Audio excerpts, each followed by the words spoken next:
നമുക്ക് കുറച്ച് ചക്കപ്പഴം കിട്ടിയിട്ടുണ്ടായിരുന്നു കേട്ടോ. അപ്പോൾ ഞാനത് വേഗം തന്നെ ഒന്ന് വേവിച്ചിട്ട് അരച്ചെടുത്തു കേട്ടോ. ഇനി അരച്ചെടുത്തതിൽ വെള്ളമൊക്കെ ഒന്ന് വറ്റി കുറച്ചൊന്ന് ഡ്രൈ ആക്കണ വരെ ഒന്ന് ആക്കിയെടുത്ത്, വരട്ടാനൊന്നും ഒതൻറ്റിക് രീതിയിലൊന്നും പറ്റില്ല എന്ന് വെച്ചാലും ഇതേപോലെയൊക്കെ ഒന്ന് ചെയ്തെടുത്തിട്ട് അതിലാവശ്യമുള്ള ശർക്കരയും അതേപോലെ നാളികേരവും ജീരകവും ഏലക്കായും ഒക്കെ ഇട്ടിട്ട് നല്ലപോലെ ഒന്ന് വരട്ടിയെടുത്തു കേട്ടോ. പിന്നെ അതിലേക്ക് കുറച്ച് നെയ്യും കൂടിയും ചേർത്ത് ഇന്ന് ചക്കട ഉണ്ടാക്കാനുള്ള പരിപാടിയാണ് കേട്ടോ. നമ്മൾ അതിന് വേണ്ടിയിട്ട് മാവൊക്കെ കുഴച്ച് വെച്ചിട്ടുണ്ട്. നമുക്കിവിടെ ഇല കിട്ടാത്തതുകൊണ്ട് ഞാനത് ഫോയിൽ പേപ്പറിലാണ് കേട്ടോ ചെയ്യണത്.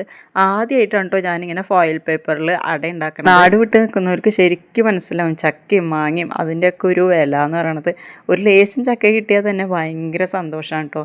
നാട്ടിലൊക്കെ എന്തോരം ചക്ക വെറുതെ പോയിരുന്നേ പണ്ട്. ഇപ്പോൾ ഒരു ചക്ക എത്ര രൂപ കൊടുത്തിട്ടാണ് മേടിക്കണേ. ഇതേപോലെ ഫോയിൽ പേപ്പറിൽ നമ്മൾ അടയൊക്കെ ഇങ്ങനെ പൊതിഞ്ഞെടുത്തു കേട്ടോ.